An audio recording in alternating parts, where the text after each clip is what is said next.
you want to be part of that number when the Saints go marching in?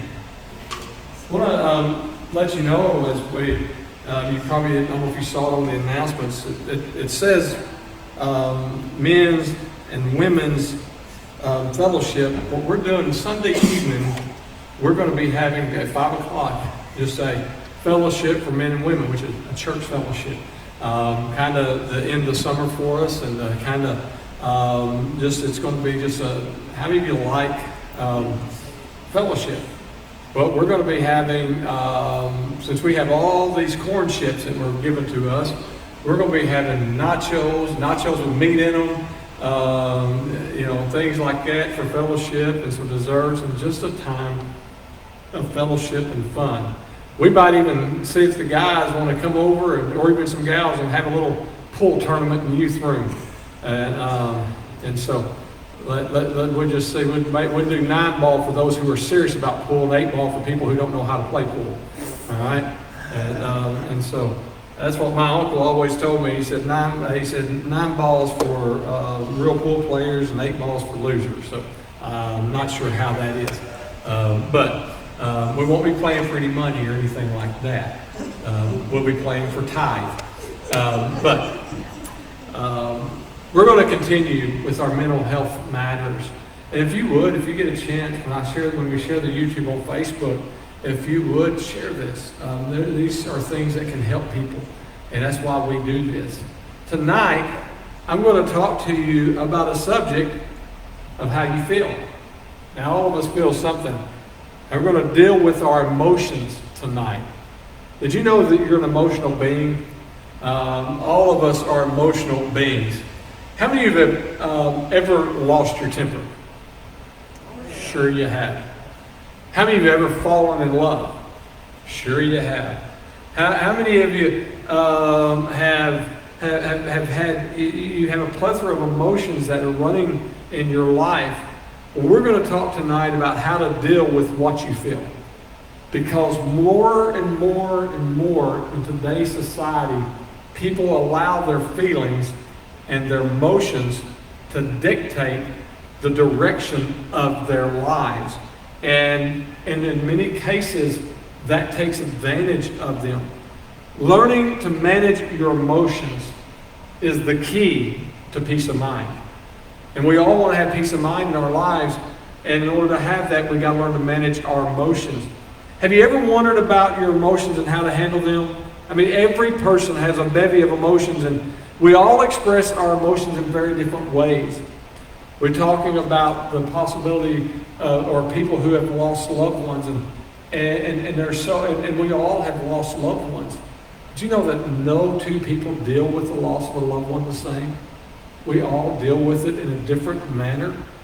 And we have to be careful, if we don't think somebody is dealing with something in an appropriate manner, to be careful that we don't judge somebody and how they deal with their emotions, right?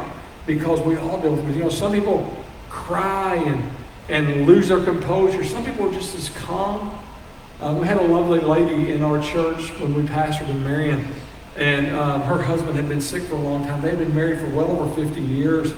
And I'll never forget, her husband died on Memorial Day 2006. And we got the call on that Monday morning that he had passed away. And Sister Peggy can tell the story a whole lot better. We went to the house expecting to find his wife, and she was a very faithful part of our church, expecting to find her distraught, upset. She was just as calm as she could be. And her husband had been sick for a very long time. And she sat down at the table with us. She said she went into the room where her husband was and saw he had passed. She called his name and she said, he passed away. And she said, so she went, sat down at the kitchen table, got her oatmeal or her cereal or whatever it was, sat down and put her breakfast together, and sat down and she said, now listen, you got to calm down. Now, she was just as calm as she was. She was able to sit down and eat her meal before she called the 911 or called anybody else. And thought, she was just calm. She didn't, some people had walked in on that and they would have lost it. And there's no way, this woman is faithful. She was a great, great wonderful Christian. She just had a calm nature. I never saw her get overly emotional about anything. And it's just, that was her demeanor. Somebody else may have panicked. Somebody else may have laid out in the street and cried. And people do things in different ways. We all are different. And we're all going to have a bevy of emotions that run different ways. We're all going to have countless things that impact our emotions. Life, death, family issues, health issues, weddings, funerals, relationships, jobs, emotional health. Essentially, everything could be impacted by your emotions, or could impact your emotions in a positive or negative way. They can do that. This evening, I want to help equip you with how to deal with how you feel. I want to share with you 4 important reasons from God's Word, and then I'm going to share with you 3 questions to ask with your emotions. 1, you need to learn to manage your emotions. Why? Why do we need to learn to manage our emotions? 1, because they are often unreliable. The reality is, our gut is often wrong. Have you ever had a gut feeling about something? Sometimes, and people say, trust your gut. Don't trust your gut. Don't trust your gut. Just because you have a gut feeling is different from discernment, folks. You see, a discerning spirit is completely different than a gut feeling. We all have gut feelings about things, right? Anybody ever made an impulse buy because their gut said they had to have it? Sure, you probably have. Salesmen, they love to get you to make an impulse buy. And many times, our intuition is flawed. We have our intuition. We think, well, my intuition is always right. Your intuition is not always going to be right.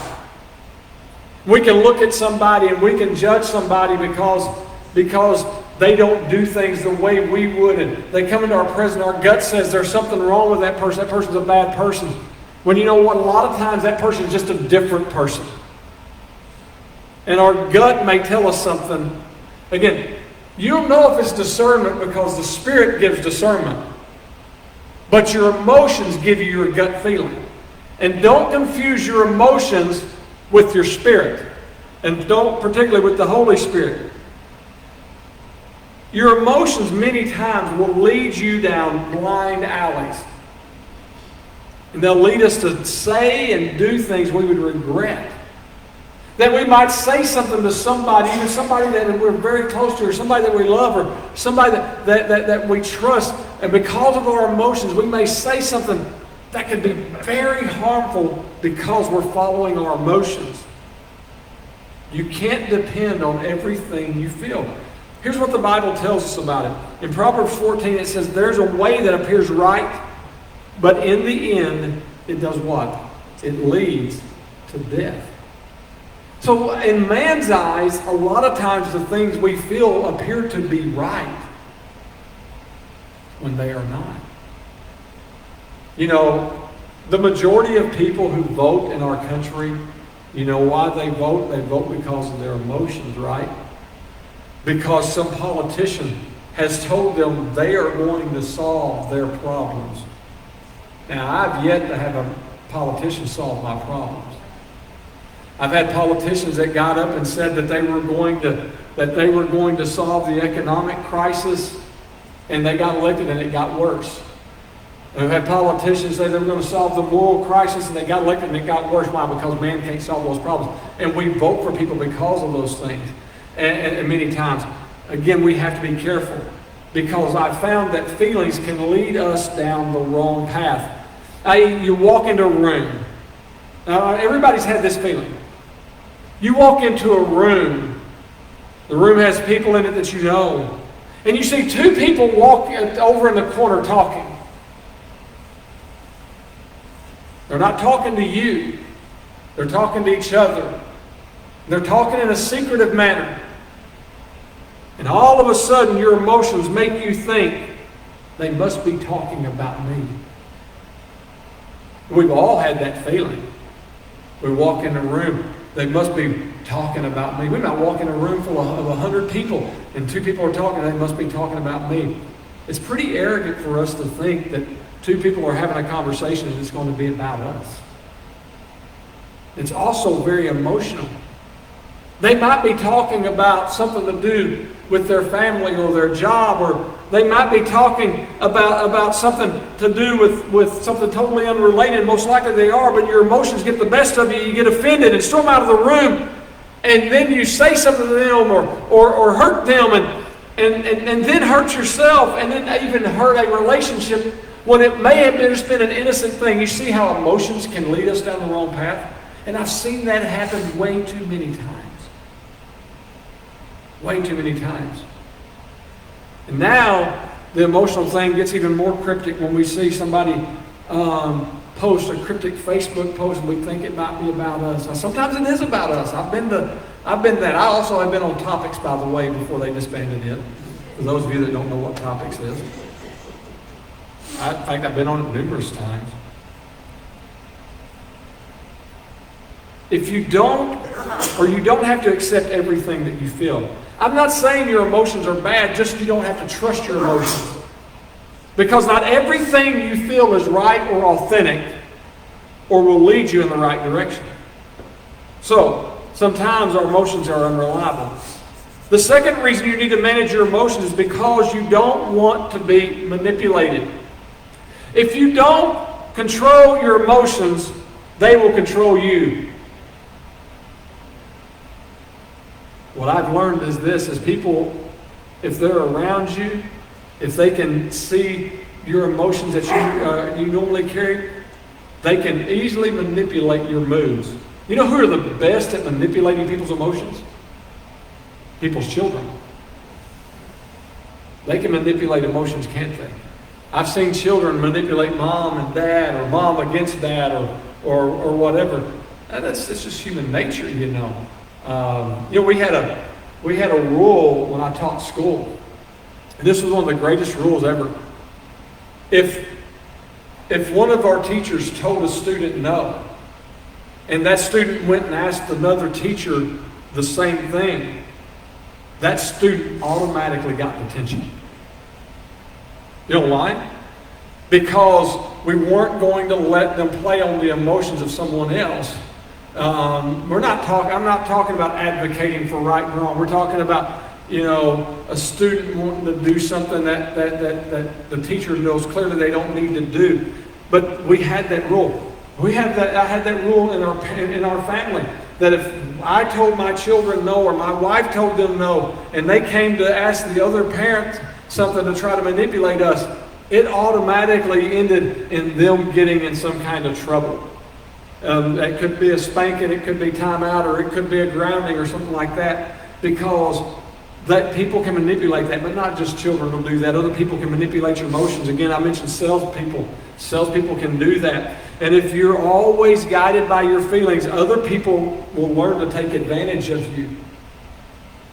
If you're that person that's guided by your feelings and you got that soft heart, there are people that will take advantage of you. They know you have a soft heart and you'll give everything, and people will take care. When they find out you're a giver, many people will take advantage of you for that. You want to give out the right thing, but not out of emotions. And so many different things. Worst of all, Satan's favorite tool to manipulate us is negative emotions. The enemy likes to do that with negative emotions. He preys on negative emotions. And others will prey on negative emotions, because negative emotions will sour and it causes people to blow up and have things happen and cause manipulation to take place.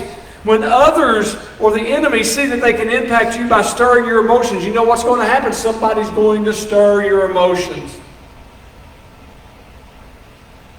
Or maybe not stir your emotions. Maybe in today's society we would talk about pushing on buttons. You see, make no mistake, people learn how to push people's buttons. And you'll have it happen at work. People that you work with every day know what sets you off. I promise you that. And some people love to do it. Some people love it. I go to Lions Club. And Brother Eddie, you know him well, Jackson Neal. I sit by Jackson Neal. He just loves to push my buttons. That's just, and he knows he knows whose buttons he can push and stuff like that. And he knows he can, but He's that way. He's a button pusher. He likes to do that. And some people, so I've learned to push buttons back on that. And we do that for fun. I have a friend. He's a pastor. And this is pretty awful, but back about 15 years ago, he and I were doing a funeral together. And this friend suffers from anxiety. And it's clinical anxiety that he has. Very, very close friend of mine. Well, we were doing this funeral. It was bad weather. And the weather was really, really bad. And so we get to the cemetery, and we both have our suits on. And we're getting ready to get out of his truck and go to the graveside. And I mean, it is raining cats and dogs. It's in January or February. It's cold rain. And he pulls out his umbrella. And he's got this pastor. He pulls out his umbrella, and his umbrella said Southland Greyhound Park on it. And he put it up, and I said, brother, I'm not getting under that umbrella. He said, what do you mean? I said, I'm not. I said, I'd rather get my suit soaked. I'm not getting under your umbrella with you. Not with that gambling on it. And he said, are you serious? I said, yeah. I said, hey, and I took off walking. I wouldn't get under the umbrella. And I was just playing with him. And I'm messing with him. Well, a couple weeks later, I get a call from our state overseer. And what had happened is we had a new state overseer, and he calls me and he tells me what had happened. He says he got a call from this pastor. And the pastor said, Bishop, Brother Hart, he said, I got to apologize. I didn't mean to do that. He said, I didn't know Brother Pankey had thought it was that bad that he had to call and tell on me or anything like that. I didn't mean to. He said, I don't know what you're talking about. But what had happened is a fellow in his church knew he could push his buttons. And he had gotten the letters that the overseer had sent to their church for a different thing, and he copied the letter, blanked it out, used the state letterhead, and typed a letter to this pastor saying how he needed to be careful about his decorum and watch the things he does so he doesn't ever perpetrate a sinful lifestyle to the community. He wants to have one that as pastors in the Church of God, we need to be above reproach and this or that. And what he neglected to do is at the very bottom of the letter, it said, turn the page over. And on the other side, it said, gotcha. And had the guy's name wrote on it as a joke. He done called the overseer and confessed to him that he had a Southland Greyhound Park umbrella. All because I wouldn't get under it with him, and he went and told somebody. Well, somebody pushed his buttons to manipulate his emotions. About that time, I don't know how many anxiety pills he had to take over that. But, and I still tease him about it today. The greatest part was when we were at General Assembly a few years ago, he had got a shirt embroidered like this. Problem was, his embroidery had the United Methodist emblem on it at the Church of God General Assembly. I told him, I said, you can't be wearing the United Methodist emblem on a Church of God shirt. And again, I pushed his button to stir his emotions, to manipulate a friend. Well, aren't you glad that he's my friend, right? But people can manipulate you when they know the buttons you can push, or they can push. The enemy will try to manipulate you with buttons of fear, resentment, worry. He knows if you're a worrier, he's going to try to give you more things to worry about, to push your buttons, to manipulate your emotions. Peter said this, be alert and sober-minded. Your enemy, the devil, prowls around like a roaring lion looking for someone to devour. It doesn't say he is a roaring lion, it says he's like one. That means he's imitating the roaring lion. Don't let your emotions be manipulated. Third reason to manage your emotions, because you want to please God. Pretty simple. I want to please God. God cannot rule your life if your emotions rule your life. If I make every decision I make because of my emotions, I'm not letting God lead me. What does the Bible tell us?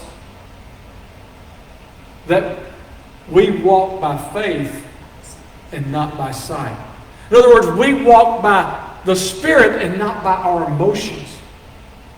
And I want to please God by walking in faith and not because of the things I see in the emotional realm. If you make your decisions based on how you feel, then you've made your feelings your God. Did you hear me? If you make your decisions based on how you feel, you make your feelings your God. That's what happens when somebody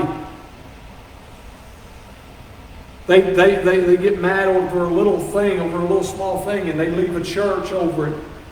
And they'll base their feelings, or they'll base those things over feelings and not on God. And so that happens. And it happens to preachers. It happens to all people who do that things that they could mend. That they let their feelings get the best of them. Pride and things like that will keep people from doing what they're supposed to do, and keep them from pleasing God. You know what Paul said in Romans 8? He said, to be controlled by human nature results in death. To be controlled by the Spirit results in life and peace. Those who obey their human nature cannot please God. If we are obeying our human nature, we will never, ever please God. Learning how to manage your emotions is a great way to manage your decisions. My emotions can really wreck my decisions. I'm not saying I can't use my emotions. My emotions are a part of who I am. Your emotions are part of who you are, but you don't want your emotions to run you. I know we as Pentecostals, we're emotional people, aren't we? We're not the only ones that are emotional. And sometimes we think if we don't feel an emotion, we didn't feel God.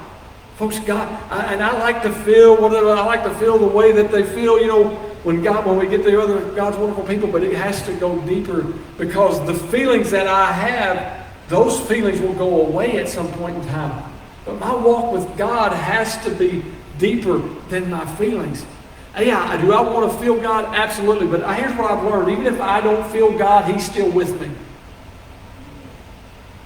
I pray whether I feel Him or not. I'm going to study the Word whether I feel God or not.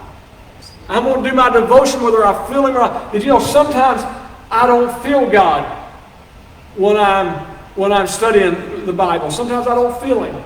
Sometimes I feel Him right there. I'm going to be perfectly honest with you. I guess I feel God more when I'm reading in 1 Corinthians than I do when I'm reading in Ezra. Ezra's not a bad book. But I feel more when I'm reading in 1 Corinthians than I do when I'm reading in Ezra. I feel more when I'm reading in Job than I do when I'm reading in Isaiah. And I love the book of Isaiah. But the book of Job goes into feelings in a deep, deep way, doesn't it? But guess what? As I'm going through the Word, I don't want to leave out any of it. I want to get what I can get through all of it, because it all applies to my life in some form or some fashion, and I need it all. When I'm praying, I can get on my knees at this altar and pray. And sometimes I feel Him, sometimes I don't. But I cannot let that dictate my relationship with God. Because it has to go deeper. And it'll help us manage our decisions. We have to learn to operate by the Spirit and not by our feelings. So important to us. The fourth reason to manage your emotions. You want to succeed in life. I think everybody wants to succeed. Study after study has shown that your emotional quotient is far more important than your IQ when it comes to success. How many people do you know who ruined their reputation because of something said in anger? Politicians. Nowadays, if somebody says something in anger, and nowadays there's no place to say things privately, isn't it? I mean, there's no way to say anything privately anymore, because somebody, for people who are well known, everybody's going to see it. Somebody's got their phone that's going to be recording it. And last week, I'm not going to share what he said, but during our elections in General Assembly, one of the gentlemen was elected to office, to a particular office, or nominated in the election. And as he was nominated for this election, he got up to do his acceptance speech, and he made a slip of the tongue. And it was funny. This morning I had a preacher send me a message with that video. of the slip of the tongue this guy made. He didn't do it. He didn't do it in an emotional way. Our general overseer got up because he made a slip of the tongue and the word came out wrong, and got up and said, "Thank God we got a 15-second delay, on this," and they joke about it now. That's something, again, you can make a slip of the tongue and it goes out there. Everybody sees it. I mean, it's going to be seen, particularly for people who are notoriety or what have you. It's going to be seen. And when words come out of our mouth, they can't go back. It's kind of like you can't put toothpaste back in the tube, can you? It just doesn't happen. And so I've known people who out of anger said stuff that they wish they couldn't say. And when somebody says something out of anger, you can't take it back, can you? Now, you hope to be able to survive that. You hope to be able, maybe somebody will take an apology or whatever, but you can't take those things back. But people get fired from their jobs because of things they say today. People lose their credibility because of things that they say. People lose their credibility for things that they said 30 years ago that somehow were recorded, and they said this, and we can't never have that person, not expecting that people can change. And so emotions can keep people from succeeding in life. We could miss a job or a job opportunity because of a lack of self-control. Because our emotions, an emotional outburst can lead into a direction that could keep somebody from getting a promotion or a job in life, or could even lead to a place that could cause them to do things that they wouldn't customarily do. That's how deep our emotions run in us, in all of us. Here's what they say in Proverbs: people get lost and die because of their foolishness and lack of self-control. I've always believed that guarding what I say is very important. When I'm in the pulpit, I don't want to just get up and give my opinions and say what I want to say. Emotions would have me to say things. There's lots of times where I wanted my emotion to dictate what I said, when I don't need to let my emotion, I need to let the Spirit dictate those things, because I'm human just like you are. When we give our hearts to Jesus, that includes giving our emotions to Him. Now, I've heard people use the excuse, well, that's just who I am, because they lose their emotions. I had one lady that used to tell me that all the time, and she said, that's just who I am. And I told her, I said, and one day I told her, she was a precious lady. In fact, I haven't pastored her for 12 years.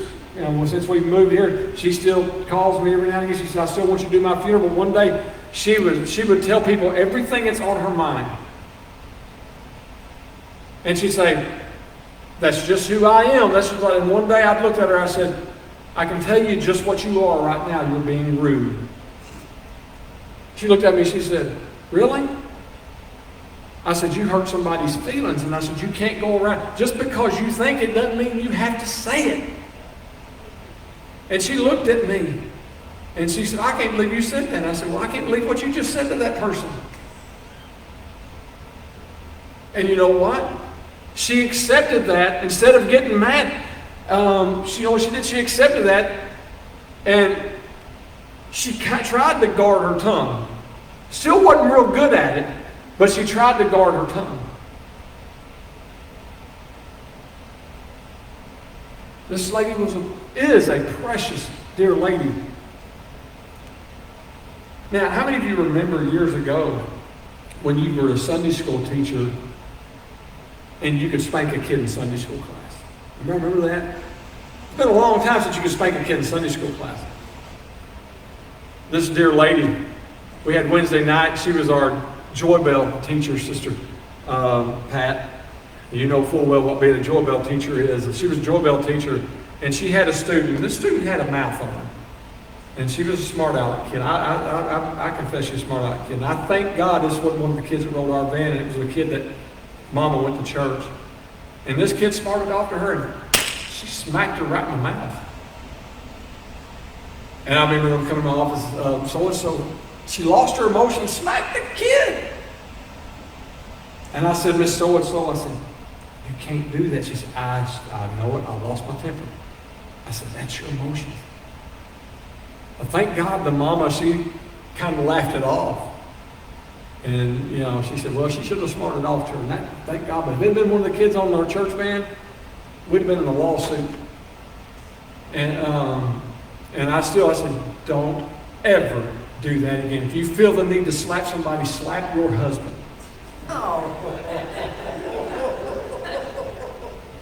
That's what I told her. I said, if you feel the need to slap somebody at church, reach over and slap him. I know he can use it.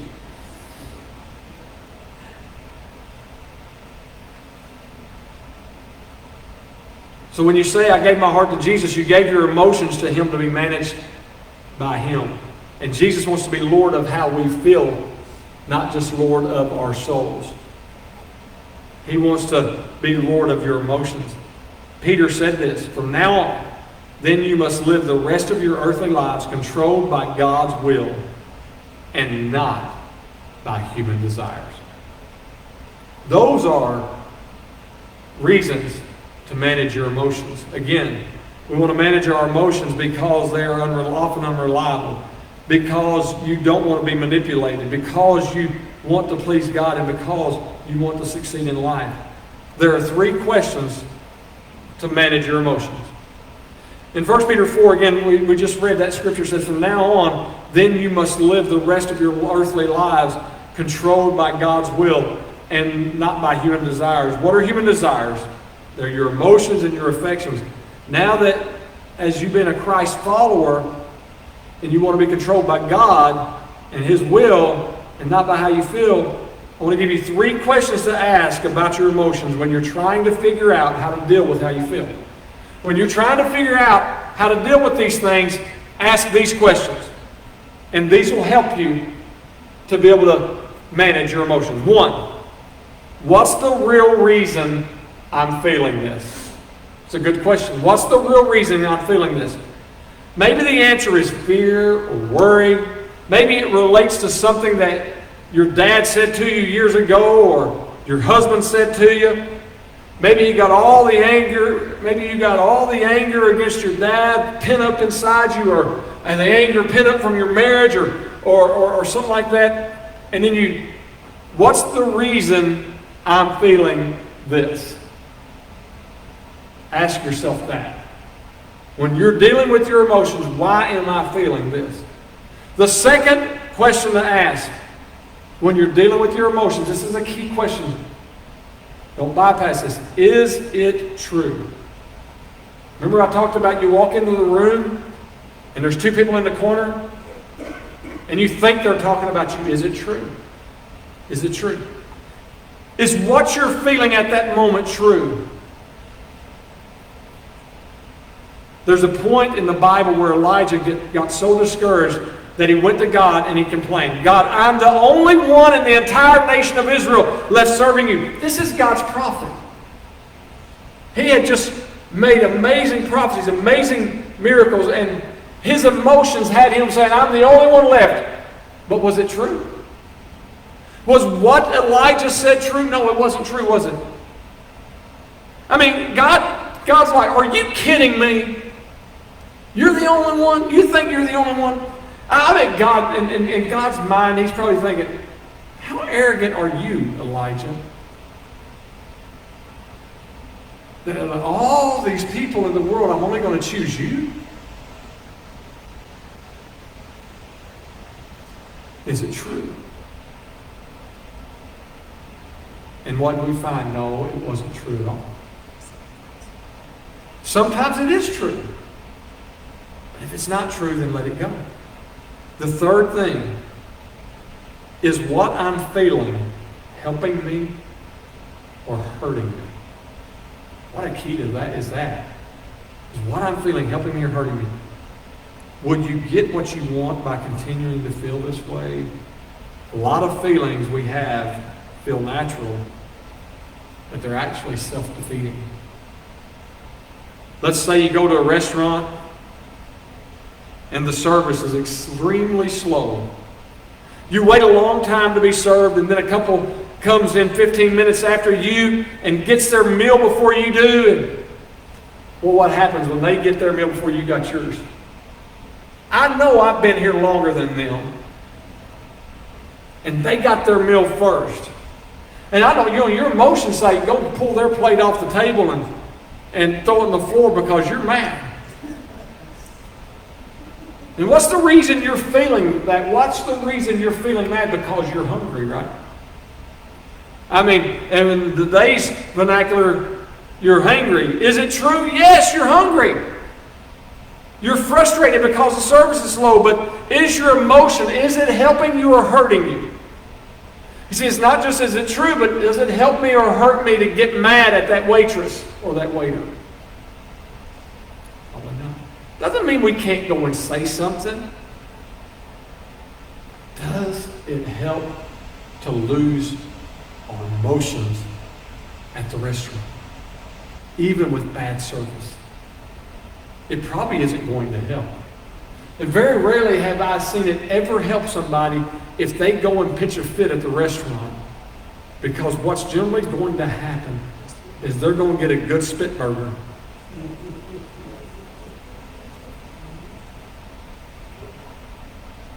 Sister Panky and I were at a restaurant. I'm bringing this to finish. We were at a restaurant in Memphis one day. The waitress, she was really nice. Super nice. We both ordered Diet Cokes to drink, and they're bringing their drinks. And the waitress, she had a sleeveless shirt on.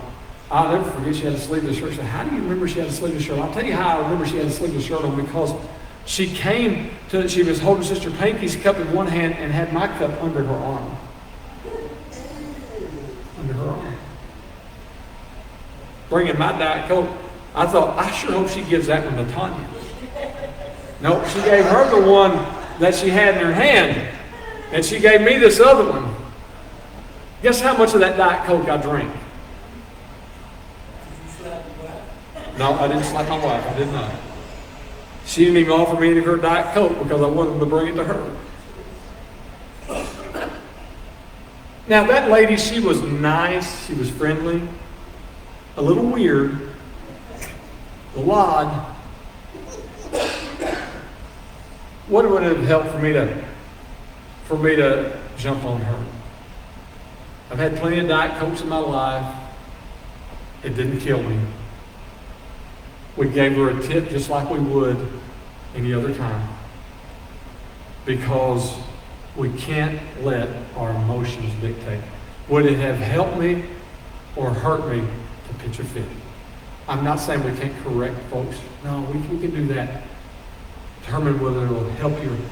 Again, somebody cuts you off in the highway and you lose your emotions and you want to go chase them down and stop them on the road and yell at them. Ask yourself this. Is that going to help or hurt? In this day and age, when people shoot each other for no reason, don't give them a reason. Don't give them a reason. We can and should manage our emotions. Help. If you have a grip on your emotions, you help the situations in your life get better. Heavenly Father, I thank you for your word. And God, I ask that you would let it speak into us and let it change us, dear God. Lord, we love you so much. We honor you so much. And we thank you, dear God, for all your goodness. Lord, help us with our emotions. In Jesus' name, amen. God bless you. Again, if you can help Friday with the food and for the family,